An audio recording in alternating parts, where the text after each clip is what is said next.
Good evening, Dr. David. Hope we are audible to you. You are indeed. Yeah. Hi, Dr. Hi David. there, Dr. Ritesh and Dr. Naval. Hi.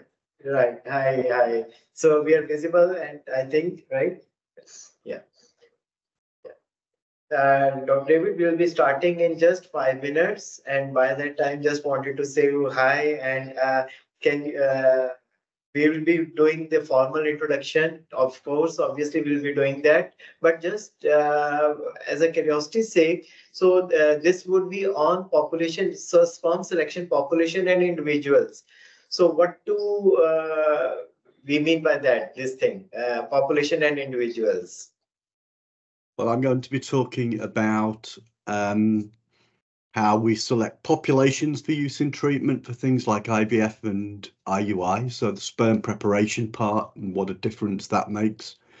And then I'll go on to talk about selecting the individual sperm when we inject that into the egg at the time of ICSI. So it'll be those two parts gelled together. Okay. So we're just a bit apprehensive, so what it would be, and we are quite excited to listen to you. I think now maybe we can start with this today's session. It's already 5:10 here. David, what is the time over there at your side? It's 20 to 12, so it's lunchtime, just before lunchtime. Oh, so then we must say good afternoon to you. Right now. Great. So, thank you very much, first of all, for making yourself available for us. As the new initiative goes of Indira Fertility Academy, we have started such national webinars where initially where we going to have webinars only for the closed loops of all the embryologists in Indira, as the strength of Indira itself is around 170 embryologists. But then further taking it as a national initiative, we thought we should always have an open door because it's an academic wing and academics is open for everyone. And that's how now the activities which we are doing on front of IFA, we are opening it out to all the embryologists and others whosoever want to join Pan India. And that's how we can make the topics reach to the masses and help that the academic may help everyone as a win-win situation for a society to go ahead with and for all the embryologists all over the world and India specifically being targeted. Fabulous. So good evening everyone from India and good afternoon to you, Dr. David. With regards to the introduction, I think Dr. David doesn't require any introduction.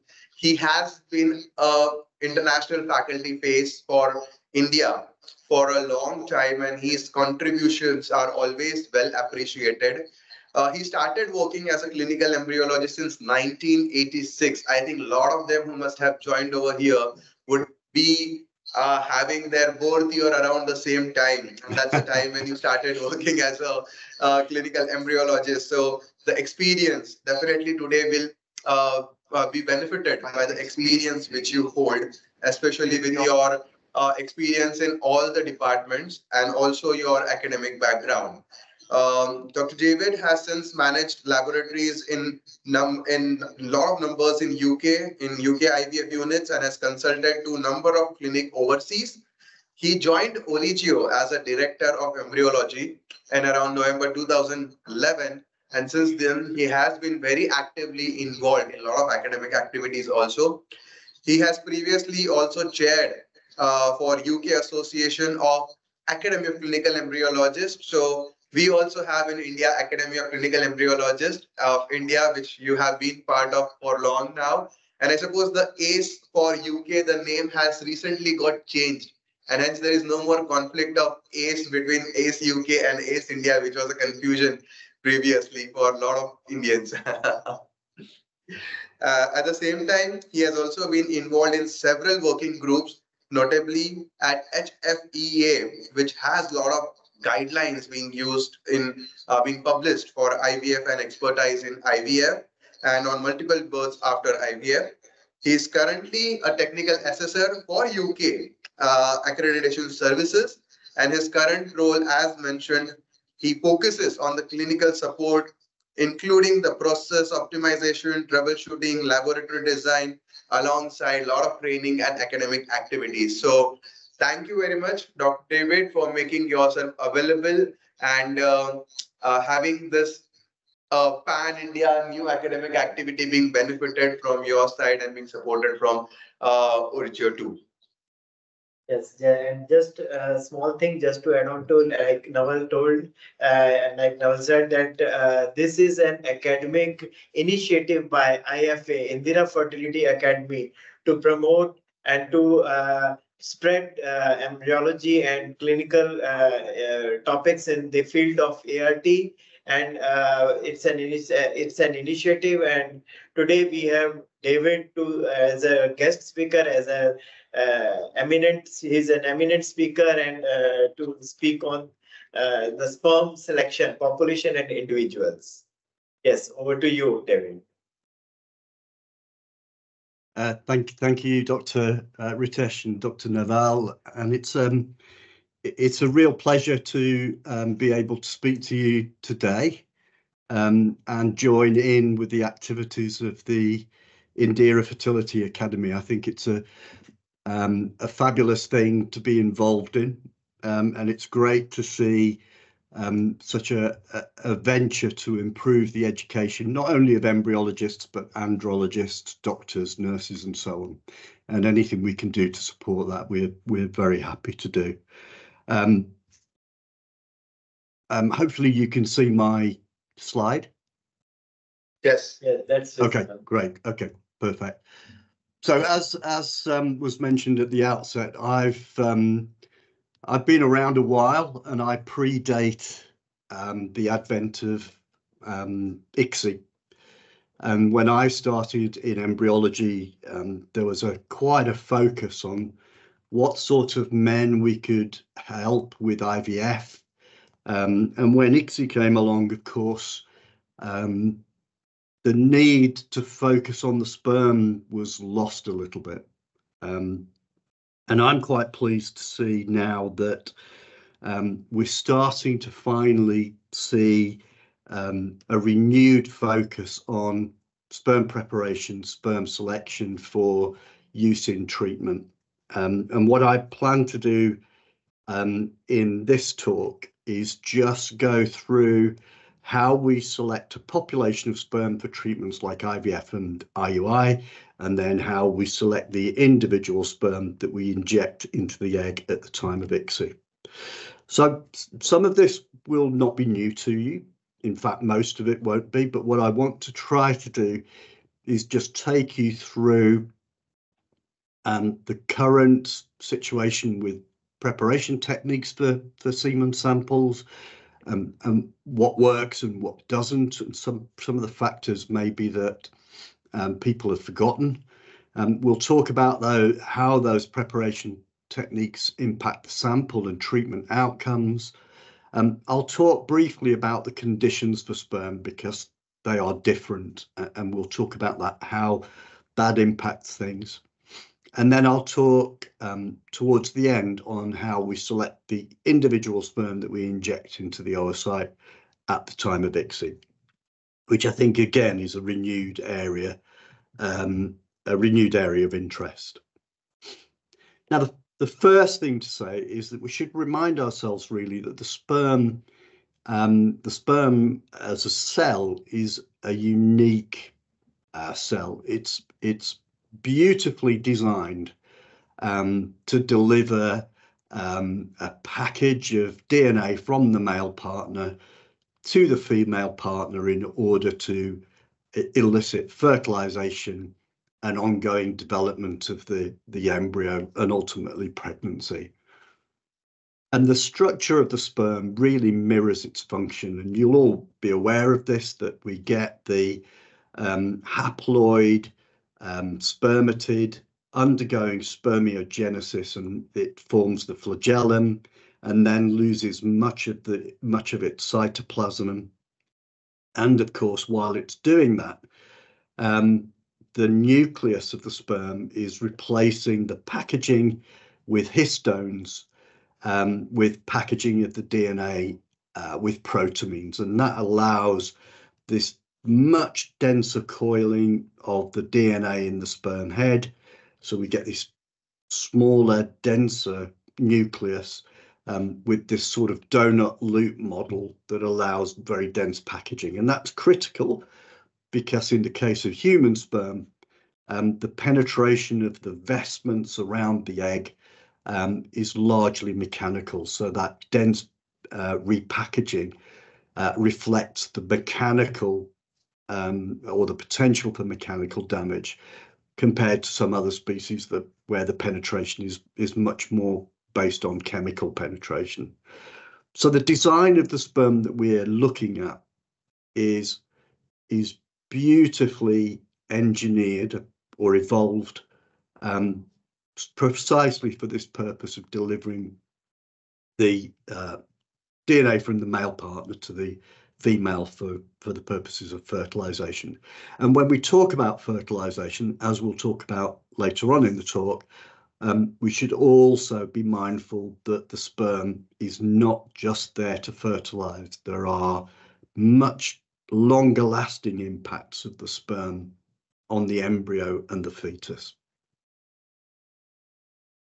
So when we are involved in assisted conception procedures, we will need to isolate the sperm for use in treatment. So, you will know that the semen sample is made up of seminal plasma as well as the sperm themselves.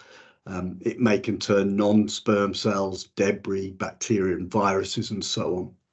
And the important thing for sperm preparation is that we want to isolate these good quality sperm and get rid of all the junk, all this stuff, because seminal plasma is a transport medium. It's a way of getting sperm from the male genital tract to the female genital tract, but it doesn't support long-term health of the sperm particularly, and it certainly doesn't help with capacitation and preparation for fertilization. And indeed, seminal plasma has decapacitation factors and so on. So it helps the sperm get there, and it helps keep the DNA stable. That's what the zinc's there for. And it helps to some extent to regulate the environment in the female reproductive tract, but it's not much good long term. It's certainly not good for assisted conception procedures. So we need to isolate these motile, good quality sperm. And that's why we've developed a number of sperm preparation techniques. And as I've said, what we want to do is we want to remove the seminal fluid, the non-sperm cells and immotile sperm. And we really want to get rid of the ugly sperm and get a nice population with normal morphology, minimal DNA damage, and we'll talk about that in some more detail, and intact cell membranes with functional binding properties. So that's what we need.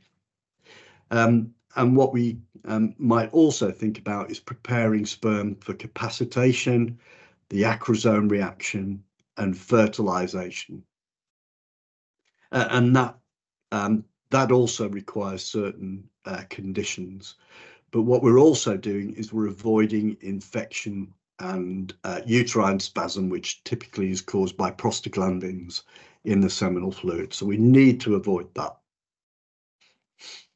Now, I'm going to stick to the main preparation methods. I'm happy to take questions about others, but I'll take you through some of the key ones in the next few slides.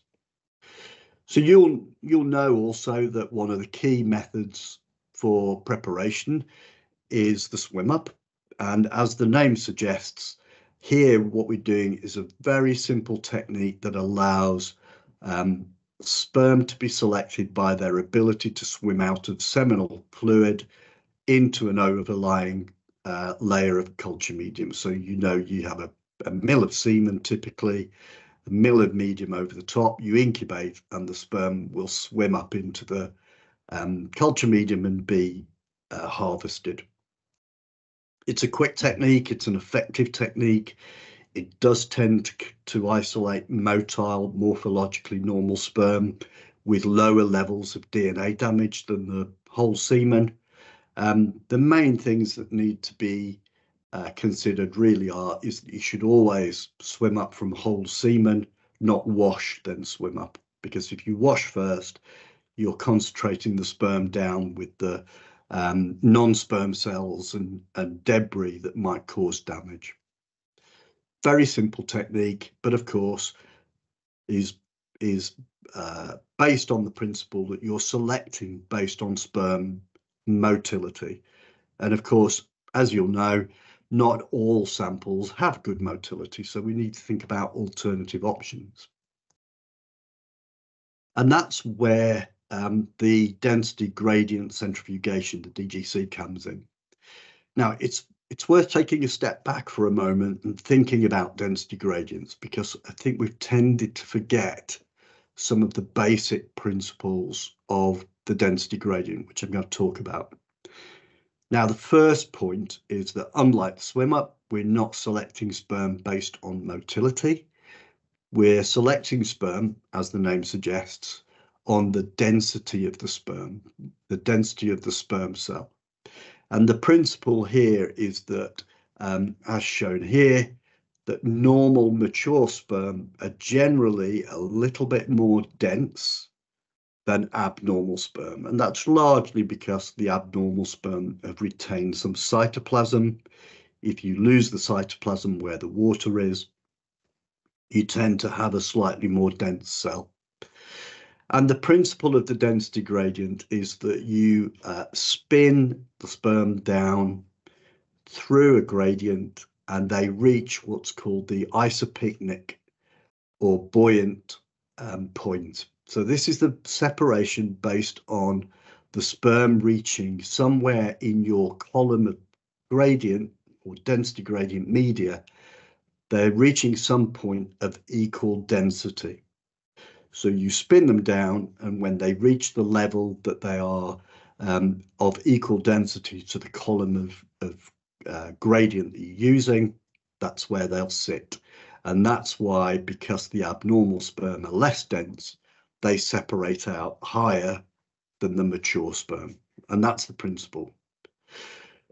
We achieve the density gradient using a colloidal suspension of silane-coated silicon particles.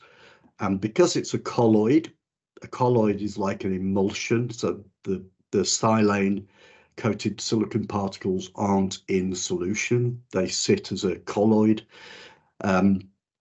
Because of that, the background medium has low viscosity and should be isotonic, so it's not hyper or hypoosmotic. So because it's low viscosity, it doesn't impair the progress of the sperm down through the density gradient. And because it's a colloid and they're not in solution, they typically exert no osmotic effect. So the osmotic level of the density gradient is dictated by the background medium, not the concentration of the colloid in each layer. Now that's different if you do density gradients with things like cesium chloride, phycol or sucrose, because they're in solution and they will produce a osmotic gradient as well. Now the interesting thing with the gradients is you can vary the volumes, you can vary the density of each layer and so on.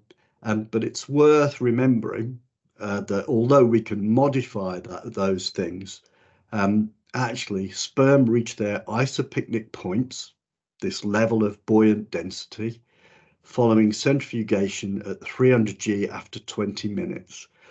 So if you go for longer or spin harder, you're not making a massive difference to the number of sperm you collect. So I'd just be wary about spinning harder and longer unless it's absolutely necessary.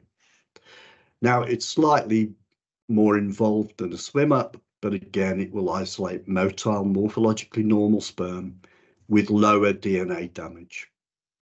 Now, you might be aware and it's sometimes quoted, of a paper by Zini and colleagues that actually shows higher levels of DNA damage after a density gradient.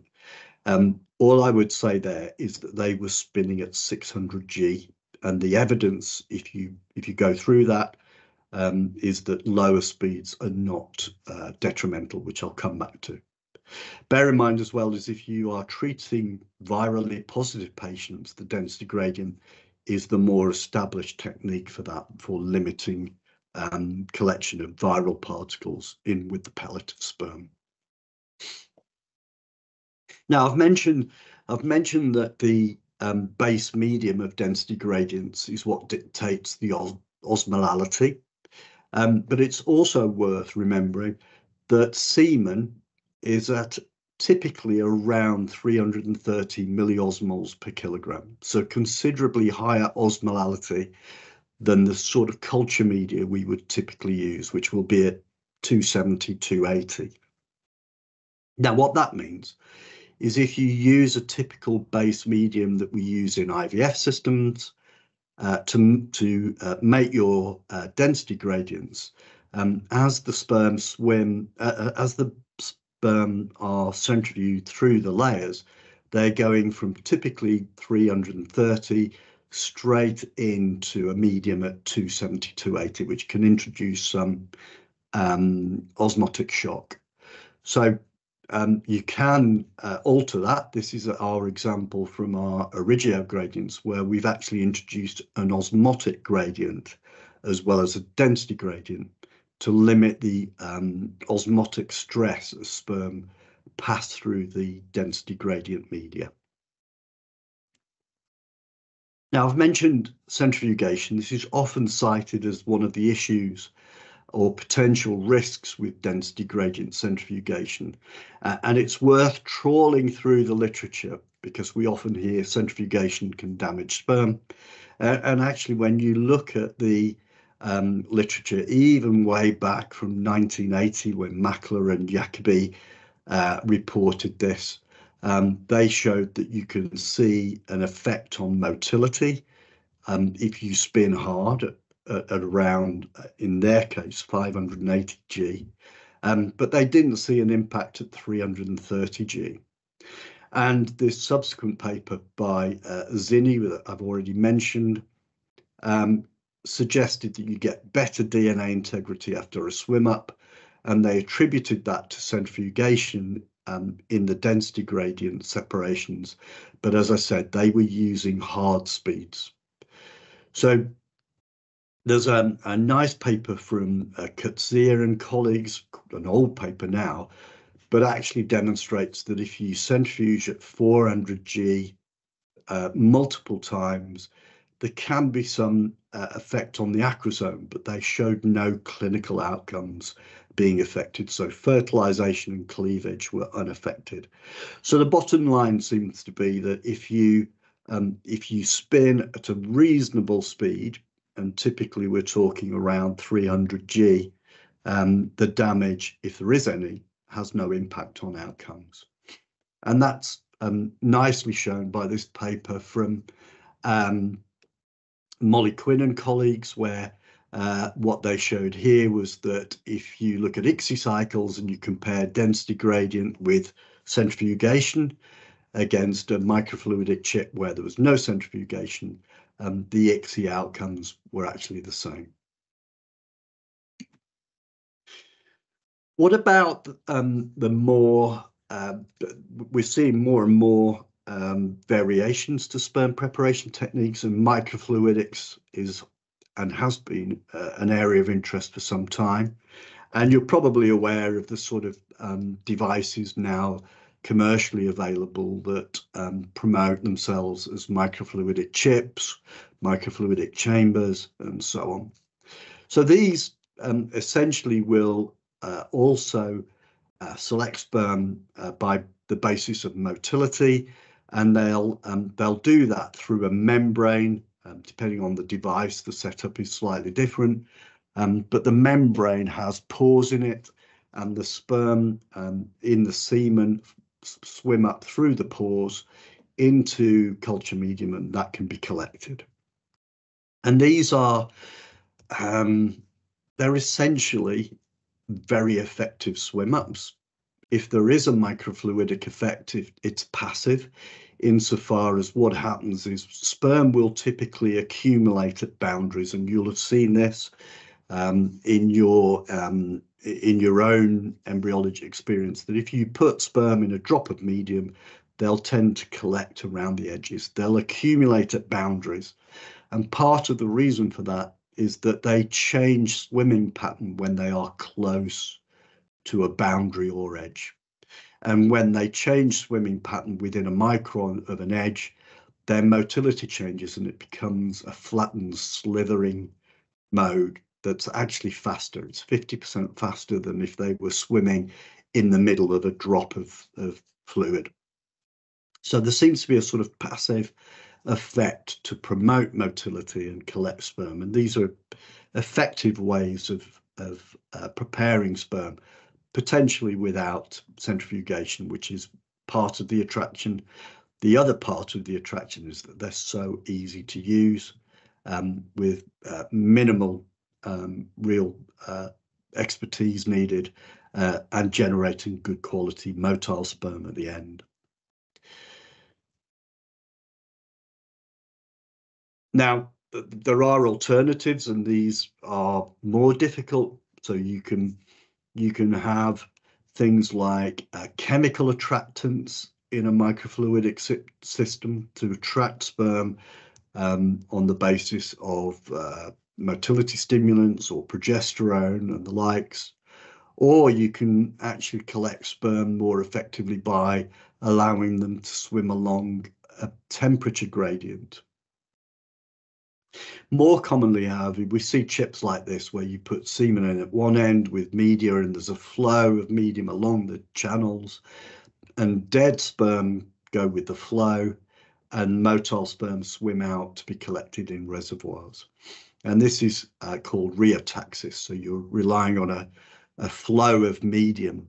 But interestingly here, if you look at this paper by Zhang and colleagues from 2016, interestingly, what that shows is it appears to be a passive, although you're using a media flow.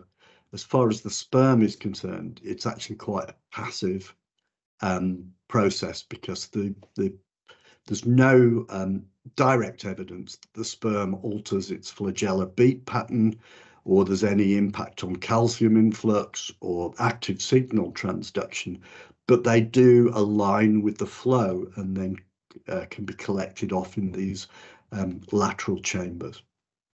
We don't have these systems commercially available yet, but we might see microfluidic sperm preparation be part of the move towards automation more generally in the IVF lab. Now, there's a whole range of other sperm preparation techniques, like migration sedimentation chambers. You can do it based on the charge, the small charge on the surface of mature sperm. So what you would do there is effectively produce a positive charge on the tube. The slight negative charge on good quality mature sperm means they collect onto the surface of the tube, and then you can wash and collect those off. And you're probably also aware of systems like MAX and Annexin 5 binding that allows sperm to be purified. And each of those has its merits and downsides. I'm not going to go through every sperm selection technique, but again, maybe in the discussion we can consider that more.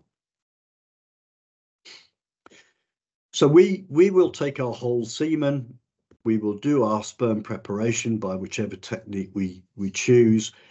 What does it mean to the final sample? Well, I've already mentioned that they tend to be more motile, you'll get higher morphology.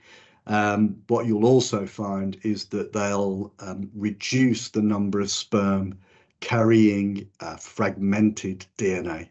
And you'll see that in swim-ups and density gradients. This paper from a couple of years ago now from Rad and colleagues is a really nice comparison of swim-ups and density gradients, as well as density gradient followed by swim-up, which is not something I particularly are keen to do, but there are some advantages. What you can generally say is that all of these techniques will give you a nice, purified, selected population of sperm, but they come with slightly different risks and benefits. So if you look at concentration, for instance, the yields from density gradients tend to be much higher. They tend to be lower with swim-ups, although the motility, because that's the basis of the separation, will typically be better. And there's variable evidence on the relative merits for deselecting DNA damaged sperm, but essentially you're always improving the sample compared to the whole semen. Now, one little side issue for that is this paper by the EVI group, Marcus Masegwa and colleagues, was actually looking at the impact of oocyte quality in donated egg cycles on outcomes. But as a side observation, what they actually showed was that when you look at sperm DNA fragmentation after swim up in fresh samples, you get this very significant reduction in sperm carrying DNA damage. But if you do the same technique for frozen thawed sperm, the deselection of DNA damaged sperm isn't seen anywhere like the same extent. So that's just there as a word of caution that frozen thawed samples appear to act slightly differently. Now, the other thing to say is that DNA damage in sperm will tend to increase in a time and temperature dependent manner. So there's a couple of key messages generally with sperm preparation, and those are ideally prepare your sample within 30 minutes of ejaculation, or certainly as quickly as you possibly can. There's nice evidence that if you leave the unprepared sample for longer, you start to get these spontaneous DNA fragmentation appearing. So time from sample production to preparation should be minimized as much as possible.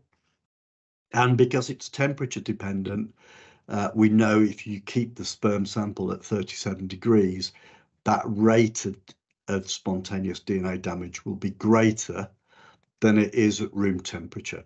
So the bottom line is do your prep as quickly as possible and keep it at room temperature as much as possible. Similarly, after preparation, this is quite a busy slide from this paper by Rouget and colleagues, but essentially what it's telling us is that, again, DNA fragmentation after preparation is reduced, but if you leave it at room temperature or 37 degrees, the rate of DNA damage increases. So again, the longer the sample is sitting around after preparation, the more prone it is to spontaneous DNA damage. And these two groups are men with low levels of initial DNA damage, and then B is a group where they've got higher than 20% DNA fragmentation on a tunnel assay. The important thing being that the longer you leave the sample, and particularly at 37 degrees, you'll get spontaneous DNA damage. So don't allow your procedures to undo the good work on your sperm prep by leaving the samples to warm up and spontaneously fragment. What does that all mean to treatment outcomes? I'm just going to show you a couple of slides just comparing different techniques. This is a well-cited paper by Boomsma and colleagues. It's a Cochrane review from 2019, where they looked at the outcomes of intrauterine insemination, comparing preparations done by swim up or density gradient. And what they showed was essentially that, first of all, they couldn't demonstrate a difference in clinical pregnancy rates, whether you used a swim up or a density gradient, excuse me. You're probably aware that the WHO manual essentially says that this won't make a difference. Swim ups probably ideal for good quality samples. A density gradient's probably more effective for suboptimal samples, but ultimately the choice of method doesn't impact the outcomes.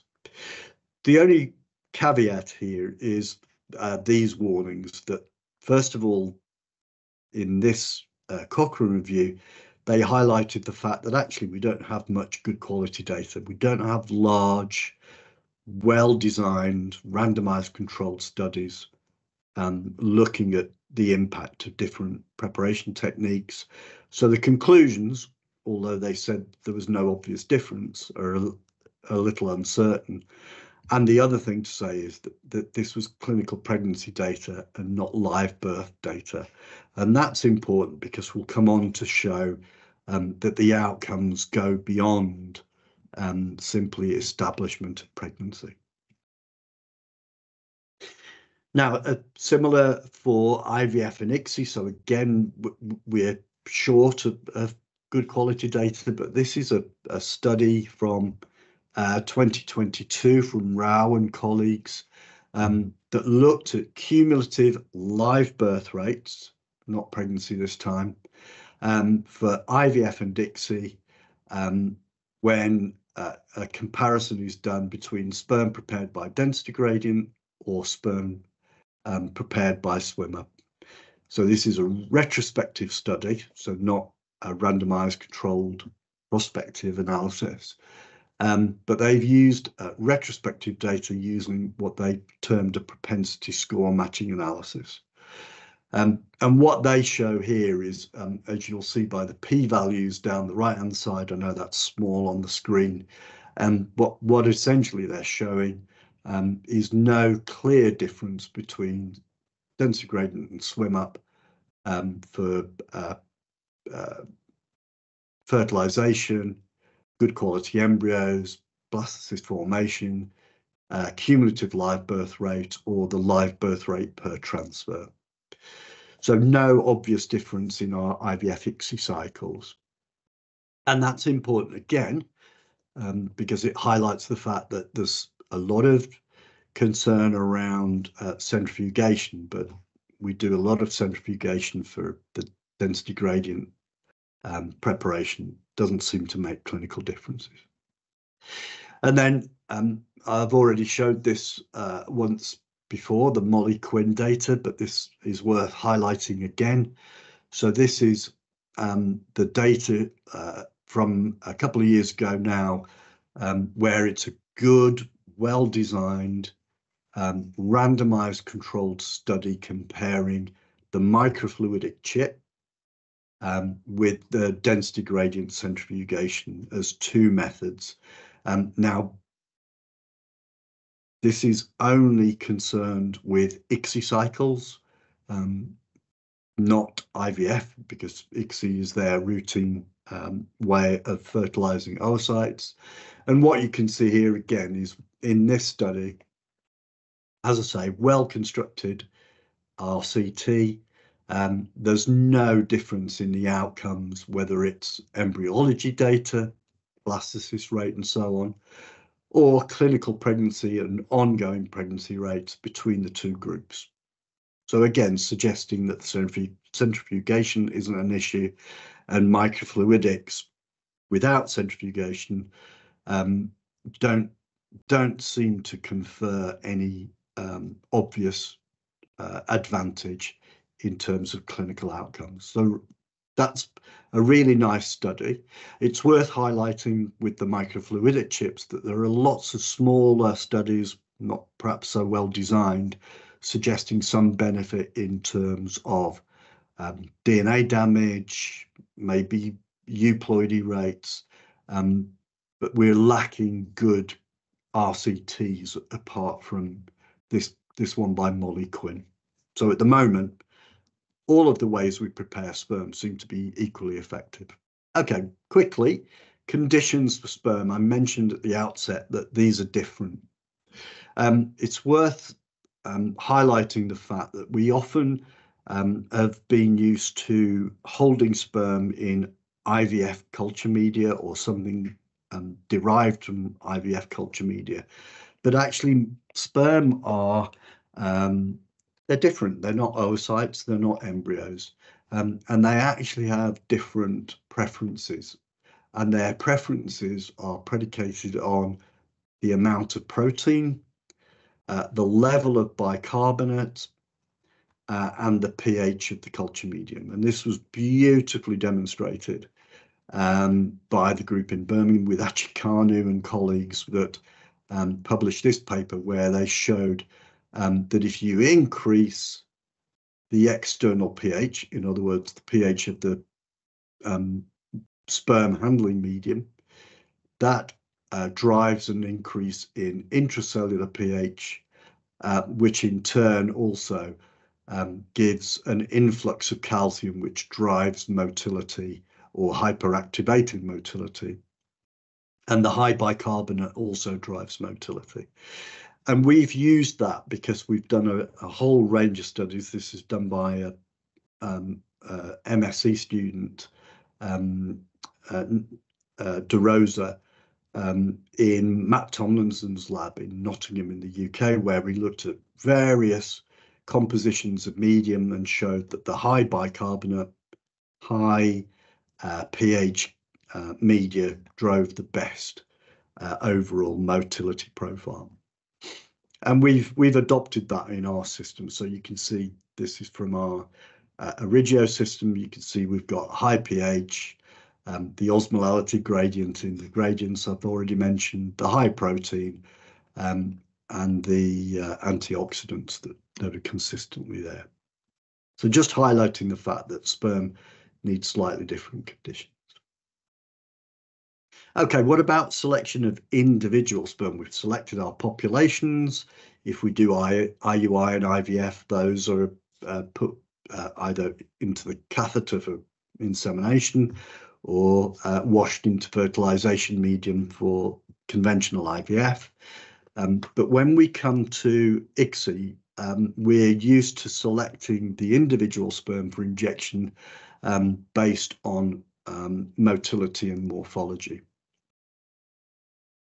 And what we know is that if you choose a sperm based on its motility and morphology down a typical ICSI microscope, particularly in men with oligosteroteratozoospermia, the archetypal ICSI case, their morphologically normal sperm still have a high risk of carrying DNA damage or even aneuploidy. And that's led us to think, well, what can we do to choose the individual sperm in a more objective way? And you'll be aware that we've done it based on things like high magnification examination of vacuoles in the sperm head. This is the IMSI technique. And we've had variable success with IMSI.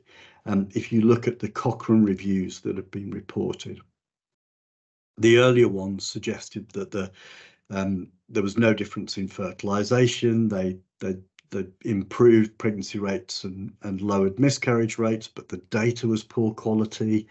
And you couldn't really say categorically that it would give you a clinical benefit. A later review by the same group actually suggested that there's more data available now to show that IMSI is effective in overcoming later paternal effects. In other words, as I mentioned earlier, we tend to think of sperm as the the fertilizing cell. Actually, what we're becoming more and more aware of is that the sperm has effects way beyond fertilization. So it can affect blastocyst formation rates, and it can affect implantation. So IMSI is a time-consuming technique to do, but there may be some merits in it.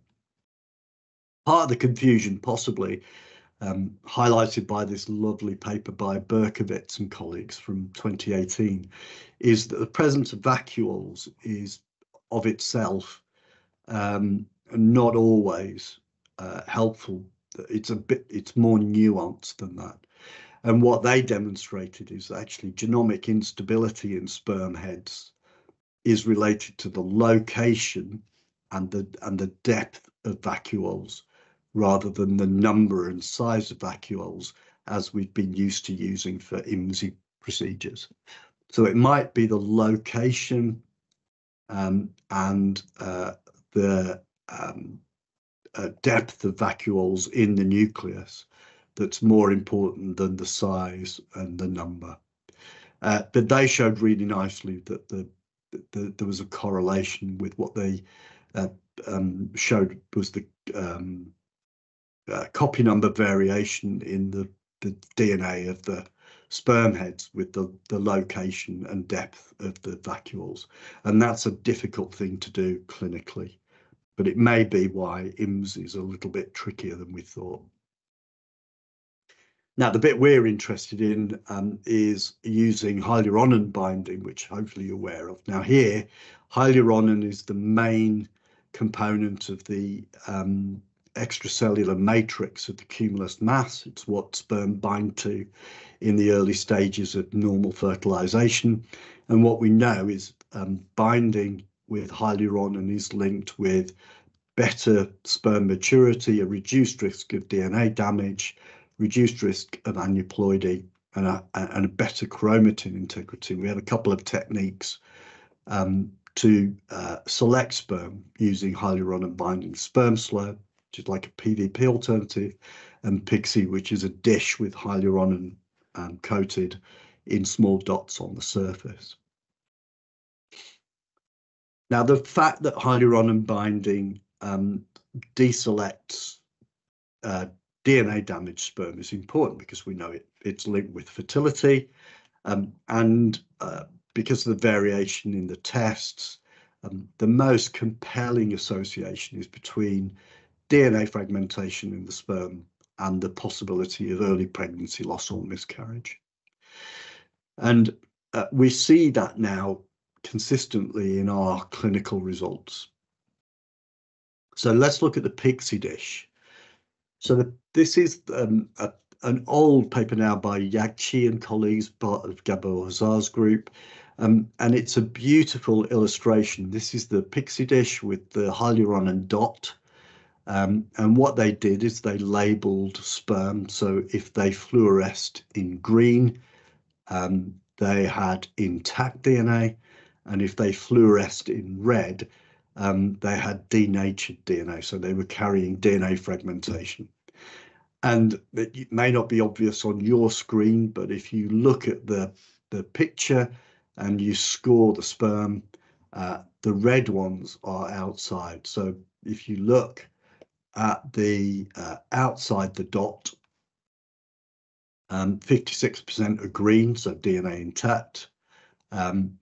45% of them are red, so DNA damaged. And when you look to the bound sperm to the hyaluronan in the hyaluronan dot, it's up at 99.1% having intact DNA, which means that we can use that to select our sperm prior to ICSI, and people have done that. This is using sperm slow rather than PIXI. Loda Palmigiani from Bologna showed that you reduce the chance of picking DNA damaged sperm and you end up with better quality embryos and a higher implantation rate. Now, the problem is that when you look at systematic reviews, this is McDowell and colleagues from 2014, there's very few studies included in the Cochrane reviews. And what they've shown is that hyaluron selection doesn't appear to improve clinical pregnancy rates, but it's based on very few studies, and that's now outdated. You look at this subsequent one, same group, but from 2019. I hope you can see with the live birth rates that although it's not significant, there's a shift to the right from the parity line. And what they determined was that if you were getting a 25% live birth rate with standard ICSI, if you used hyaluronan binding, you could realistically expect the live birth rate to be from 24 to 31%.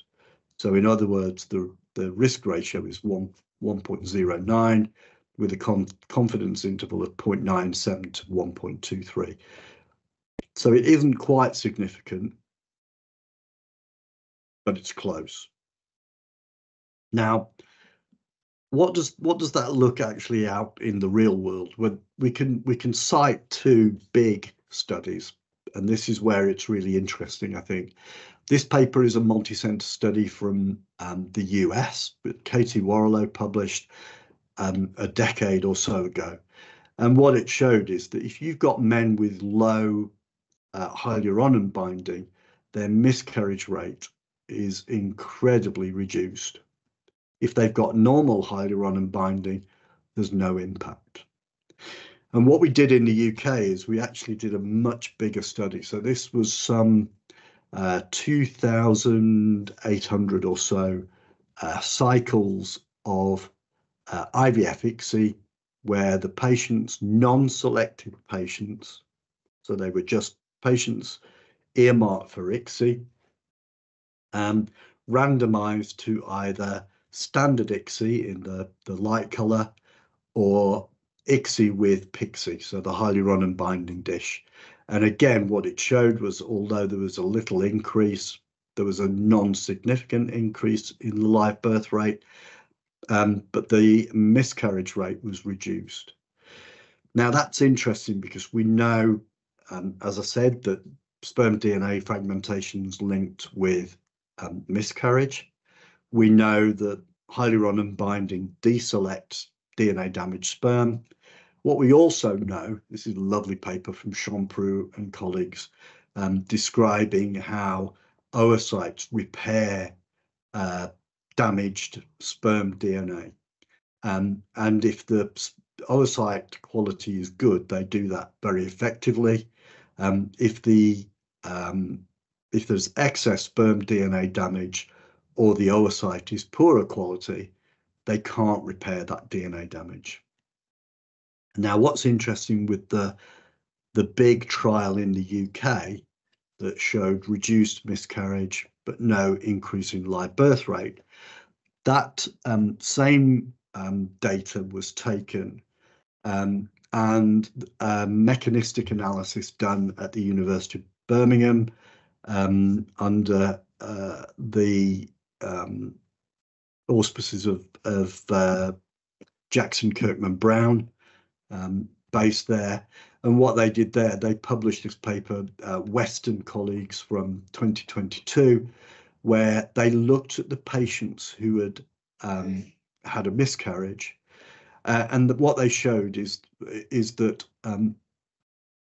older women randomized to the trial's experimental arm had the same live birth rates as younger women, most likely as a result of better avoidance of sperm with damaged DNA. And what it shows nicely is in the ICSI group, you see the expected, this is predicted live birth rate against age. And as you can imagine, the women that become pregnant have a higher miscarriage. So the live birth rate decreases with age because as the woman becomes older, she's more likely to miscarry. What they reported in the PICSI arm, so here they've taken sperm, looked at hyaluronan binding, and then used those sperm to inject into the egg. And what you can see is it negates the age-related miscarriage rate. So the women that become pregnant, particularly older women that become pregnant, are more likely to carry to term. There's also an effect of male age, but because male age has such a reduced impact on live birth rates, that's less evident, although the data shows it's real.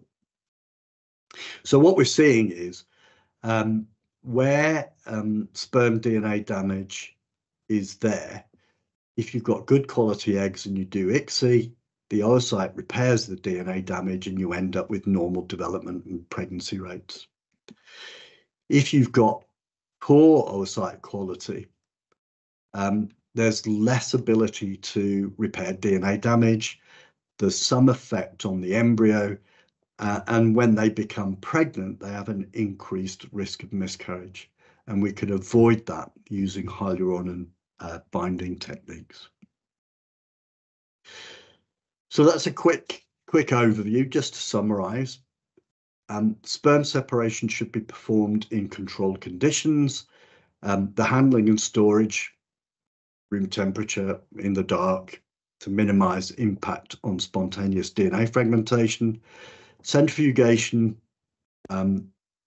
if you're below 500 G, doesn't appear to have clear harm on the sperm. There's no clear evidence of better outcomes with a particular preparation method. Sperm prefer high bicarbonate and higher pH, not the same culture medium as oocytes. PICSI gives variable results relating to fertilization, embryo quality, and pregnancy. But I think the overall evidence now shows a strong association with a reduced risk of miscarriage.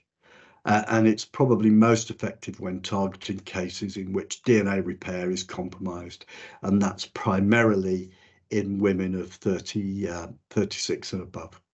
Those are the references, or some of the references, that I've used to prepare this presentation. And I'd just like to say thank you again to Indira Fertility Academy, to Doctors Ritesh and Naval, and also very quickly to Shipra, Vakil, and the CooperSurgical India team to helping me prepare for this. So thank you very much for your attention. I'm hoping we've got some time for some questions. Sure. Thank you, David, for such a fantastic session and your insights on sperm selection techniques and methods. So as we all know that sperms, they form an integral part of any successful IVF cycle.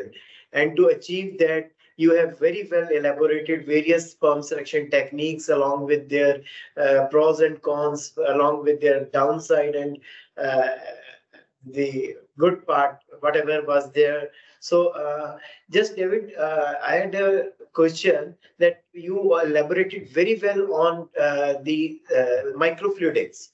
So there are, we all know that in market there are so many microfluidic systems floating in the market, and how to recognize which is the best for our use? What are the parameters? Is it that you use it and you know it, or is there anything that going for any particular specification we can make out that which is the best suited microfluidics device for our system? That's a really interesting question, because I think the various microfluidic chips or systems that are available commercially now are, broadly speaking, the same. There are some small differences in the way the microfluidic system works, and there are some differences in the membranes they use. So the size of the pore and the frequency of the pores has an impact. But essentially, they're all passive microfluidic systems that effectively make a very effective selection based on motility. My main comment as far as the microfluidic systems are concerned are twofold. First of all, they can give you a very high quality sperm preparation with minimal training, because they're so easy to set up, and without needing the technical expertise to produce a really good swim up or a really good density gradient. And they do it with minimal time. So they're very good in terms of efficiency within the work environment. My main downside, I think, for microfluidic systems, and this is, as far as I know, true to all of them, is just around yields and potential. So if you're doing ICSI all of the time, it's probably not a problem. But if you want to do IVF and IUI, I think sometimes it's quite hard to get sufficient numbers to do that as easily as you would for with a density gradient. So I don't have a preference for a particular microfluidic device. We don't have them. CooperSurgical doesn't have them in our portfolio. I know that there are a number available. I don't have a particular view on how they compare with each other. I haven't tested it, but they all essentially do the same thing, which is a very motile, clean prep with the minimum of expertise and time. Right, very well explained. As you said that yes, for IUI it is still a very big question mark that whether you get good number of sperms or not. That is still a question mark.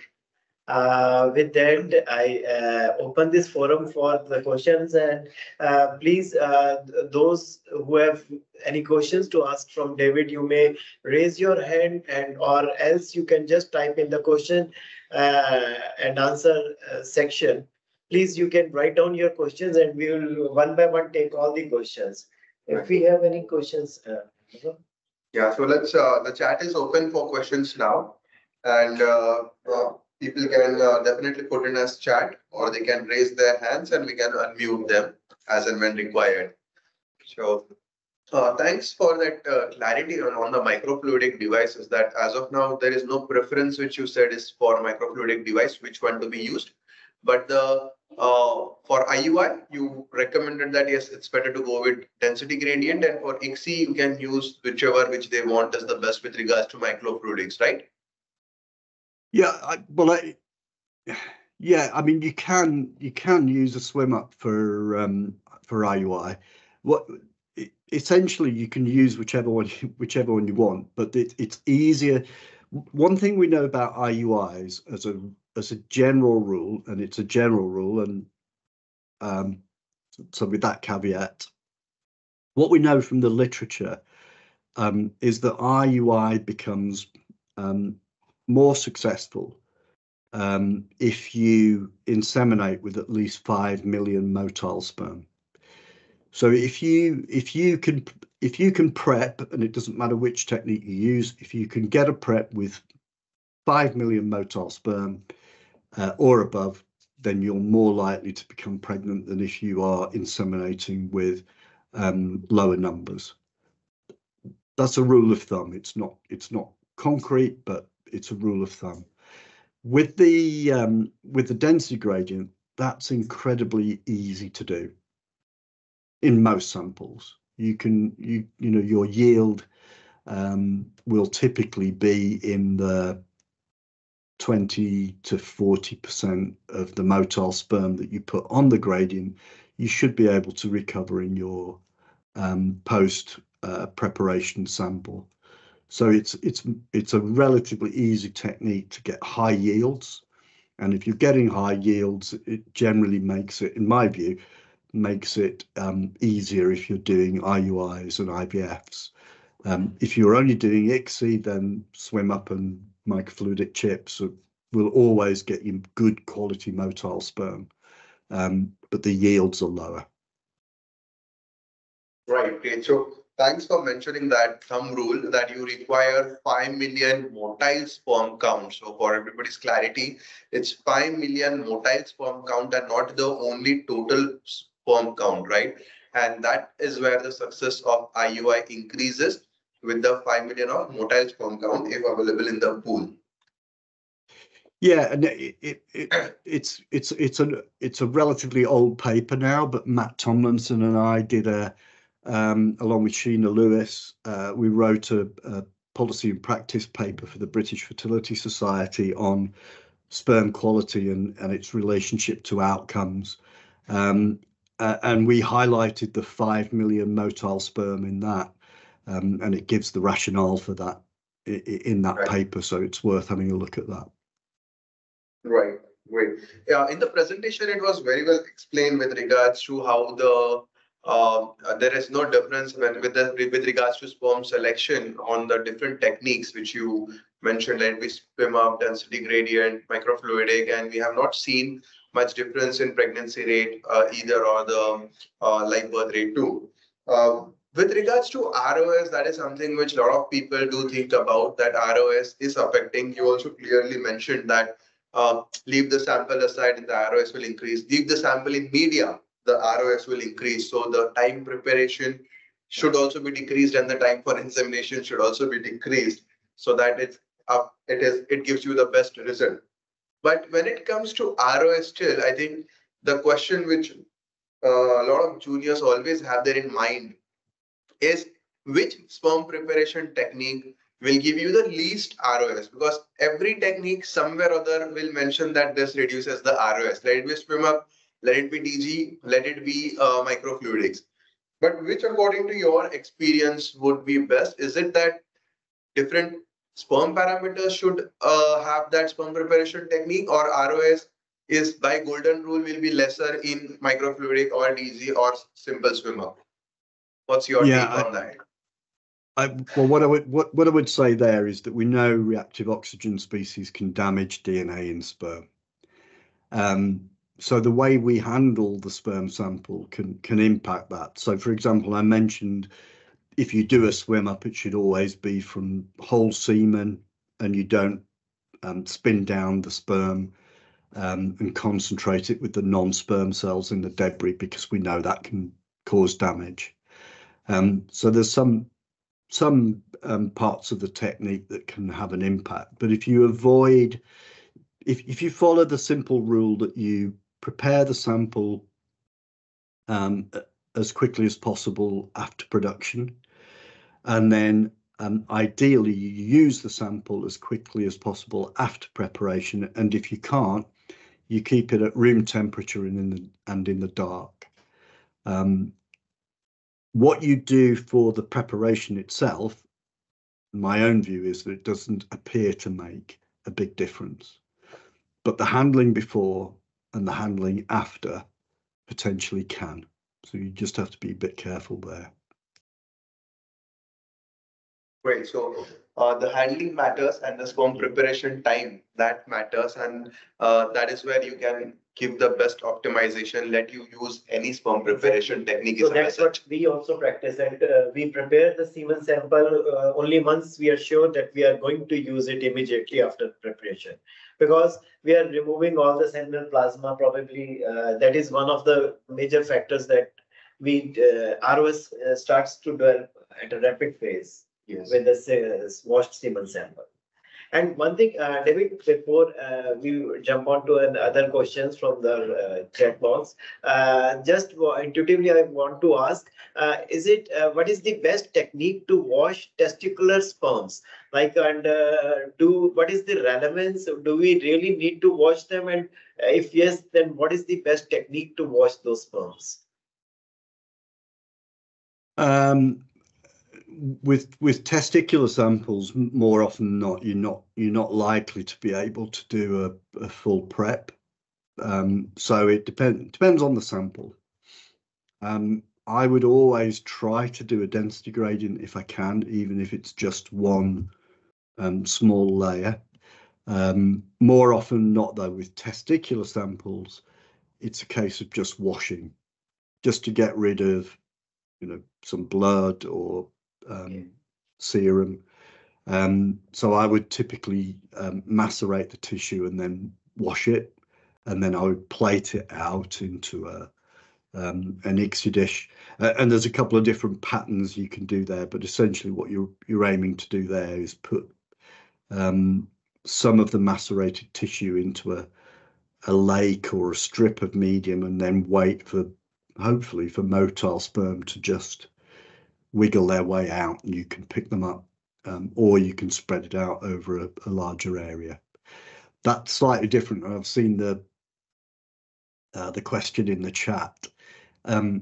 If you're doing a PISA sample, where more often than not they're the obstructives, and you'll end up with decent numbers, hopefully reasonable motility, I would always try to do a density gradient.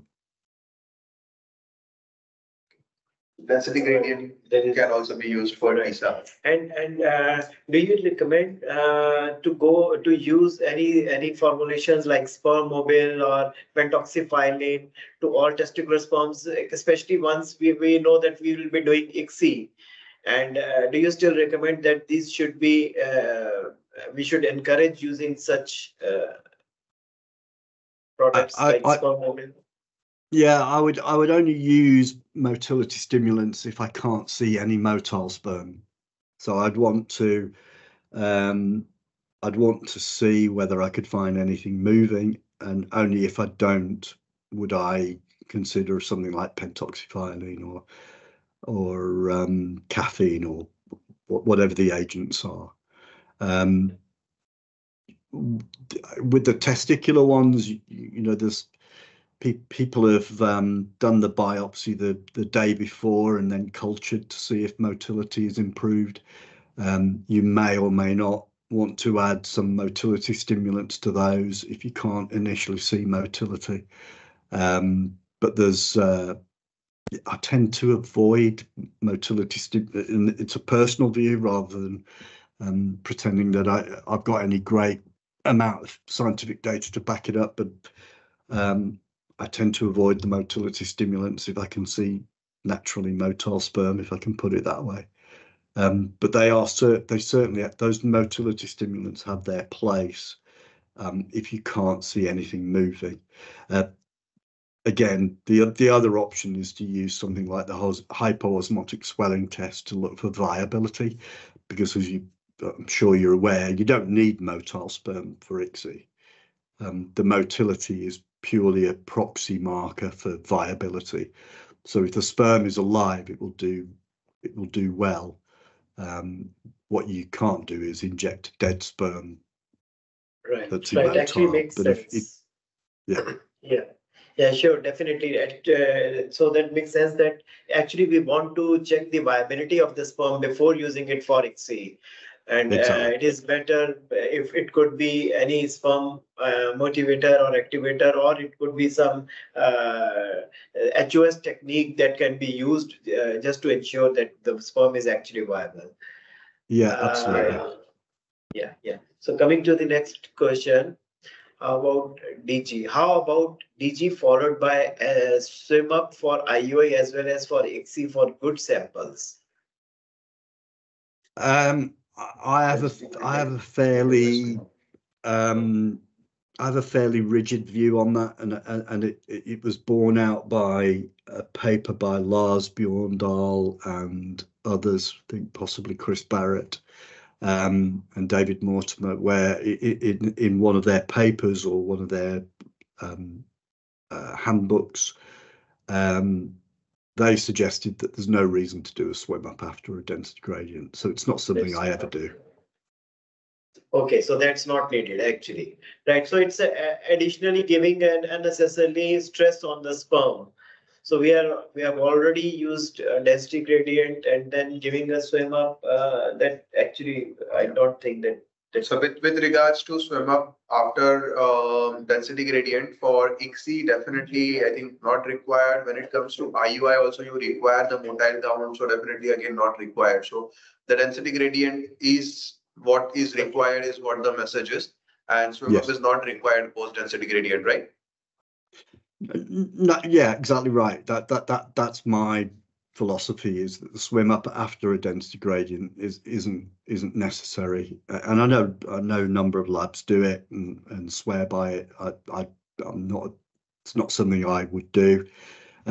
I would rather, and this is one of the interesting things about the traditional swim up and density gradient. Something like the density gradient, I would rather spend more time setting up a density gradient really well, And I think it's one of the important things about things like density gradient is you've got to develop your technique to a level where you get the interfaces between the semen and the upper layer and the upper and lower layers, but those interfaces really need to be very sharp. And the better you are at setting that up, and the better you are at then recovering the pellet effectively, it's worth the time just refining technique. And if you do that, you'll get really nice motile sperm at the end. Great. So basically removing the interface and then having a proper separation of pellet is what matters when it goes to density gradient. I think so. We have Good. So we have another question in chat, which is what is the best way to select the sperm in case of absolute asthenospermia? Does TISA sperm gives better result for absolute asthenospermia? Let's deal with the first one. If you've got absolute asthenospermia, so the motility is really, really poor, if you see anything twitching, I would inject it. If you see no motility, then that's when I would be using the Hoss test. There are other options. You know, there's some data on using the laser near the tail to make it curl. There's just not a lot of data to back that one up. So tail stiffness, a laser shot near the tail, there's limited data. The Hoss test would be the go-to, I think, or use the stimulants. Does TZ give better results? It depends on the cause of the asthenospermia. So I think that's a possible approach, but I think you'd really need a clear overall view of the clinical picture and the history of the patient to decide whether TZ is going to give you better outcomes. I suspect in the majority of cases it won't, but there might be specific instances where that could be helpful. It wouldn't be an absolute approach, so that if you've got zero motility in your ejaculate, that TZ will always give you better results. I don't think that's true, but I would certainly defer to you know, a urologist for that. My experience is that if you've got no motility in your ejaculate, there are limited cases where testicular biopsy would be beneficial, but you'd need to see the overall clinical picture, I think. Okay, so basically try to use the ejaculate. Maybe if you require, go for HOS and use the sample. If you have a history indicating TISA or TC, then only go for it after studying the patient history appropriately, or else you can avoid it and just use the ejaculate using HOS test or other things. Possible if you have a motile sperm, just go for it, right? Yeah, I think so. I think you'd need the clinical picture, but that's possible. So we have another question from Nutan Tudu in chat, and it mentions in your slide, you have discussed about IMSI and PICSI. As per you, which among these methods would you suggest would be more effective in terms of giving results for advanced aged couple? I think on the basis, and I'm conscious that because I'm linked with CooperSurgical, there's a clear commercial connection. So just to highlight that, but I genuinely feel that now the evidence is very much weighted towards PICSI. I think the HAB-Select study, the large multi-center study in the UK, with the follow-up paper by Robert West and the colleagues, that mechanistic analysis that showed the impact on miscarriage rates. I think now the evidence is really quite strong for using PICSI to avoid miscarriage, particularly in the older women. So if I was working clinically again tomorrow, my perception is that IMSI is just too clunky, too time consuming, and a little bit problematic in terms of really interpreting the presence and position of the vacuoles. So it can provide some useful information. It's technically it's a difficult thing to do in a lab because it's so time consuming. PICSI adds a little time to an ICSI procedure, but it's much easier, and the data, as I interpret it, is probably more compelling. So I would choose the PICSI dish, absolutely. The other thing that perhaps it's a good time to mention it. The other thing I didn't have time to put into the main presentation, of course, is that we're also seeing the beginnings of the use of AI in sperm selection at the time of ICSI. The reason I didn't put it in the presentation is that all of my slides go through an internal scientific review, and if I added a slide, I wouldn't have been ready for the talk. But it is interesting that now, alongside automation potentially linked with microfluidics, we're also seeing the start of the use of AI to help us select the right sperm. So it might be that PICSI absolutely at the moment. We might find that PICSI with or without AI selection would be even better. Right. So for IMSI, you also require additional hardware to be added up, and for PICSI, it's just a PICSI dish which is required. IMSI may take a lot of time, and PICSI though adds up a time, but it's a little bit of time and not a majority of the a major chunk of a time. So with regards to current standing, I think with IMSI and PICSI, as per your opinion, PICSI definitely holds an advantage, I think, on all the grounds. Let it be it's money which comes into the picture, ease of usage, and also the hardware or the infrastructure to be added. So PICSI stays as a better option than IMSI. Yeah, absolutely, and as you're absolutely right that IMSI needs that additional hardware for the both optical and digital enhancement of the images.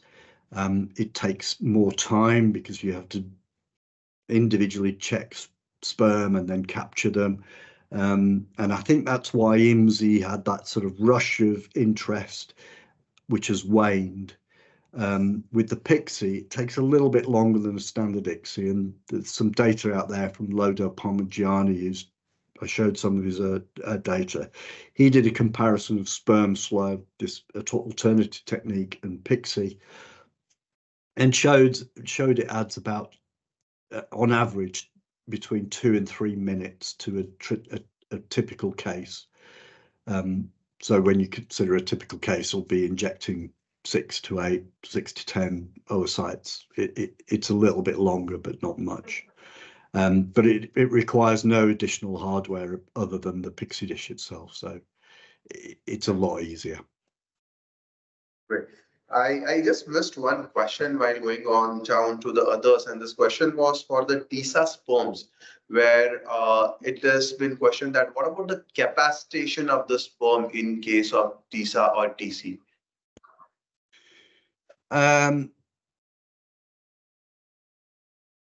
The capacitation is quite a tricky one because to my knowledge, there's nothing that categorically says that you need to pre-capacitate sperm prior to ICSI. If you store sperm at 37 degrees for a sufficient time in the typical media we use, they will start to capacitate. They won't capacitate at lower temperatures, but the evidence suggests that it might, as far as I recall, there's no particular reason to pre-capacitate sperm for ICSI, if you're doing IVF, then they will clearly need to capacitate before fertilization occurs, but they'll do that in co-incubation with the sperm with the oocyte. Sorry. Okay. Great. So basically, the capacitation is something which is required for IVF. So that is for the hyperactivation of the sperm and to have the capacity to pass through the vestments of the cumulus vestments. And in case of ICSI, that is not required. So when it comes to TISA, if you have a live sperm or a motile sperm, you can directly use it, and you don't have to worry about capacitation. Yeah.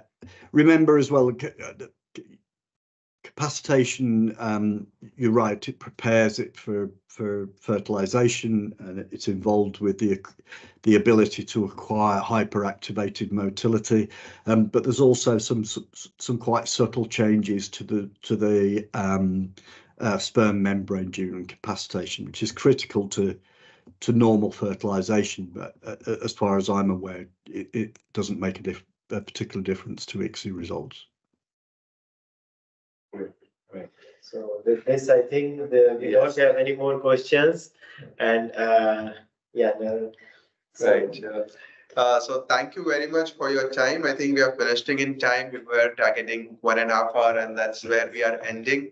And we had questions also popping up in the chat box, which shows that yes, we had some active audience, and we passed it almost 286 attendees, which we were having in the session. So that's something which good. But so yeah. So thank you very much. It's a very basic topic, but I think it is something which has a requirement. Not people don't speak about it. We always say that yes, sperms are ignored, but that is a base. It's a foundation on which you lay upon the entire success. And that's why it is very important to also discuss such topics. Let it be to any extent we go for academic activities, we cannot leave sperms behind, andrology behind. And you, I think, gave a lot of insights, including how it affects the outcome, how are the different techniques which can be utilized, which gives you the better, I think with regards to ICSI and PICSI and other parameters, what's something new which you can start utilizing to give you the less of the miscarriage rate. So it was, I think, very nicely explained, very nicely compared, and was very informative as written by Dr. Anjali in the chat. So thank you very much for your time. Thank you very much for having such an elaborate and extensive and excellent session. And let's hope we can have another round with some more insights going on with andrology for the teams or for the other parts of this webinar also. Same here again. Thank you once again on behalf of IFA and IIHPL Indra IVF Hospitals Private Limited for taking out your time for this webinar. We really thank you for the same. Right. Thank you. Thank you for the invitation. It's always a pleasure. Thank you so much for your time, everybody that attended as well. Thank you, David. Thank you, everyone. See you next time, next month with another interesting topic coming. Thank you so much. Bye, everyone.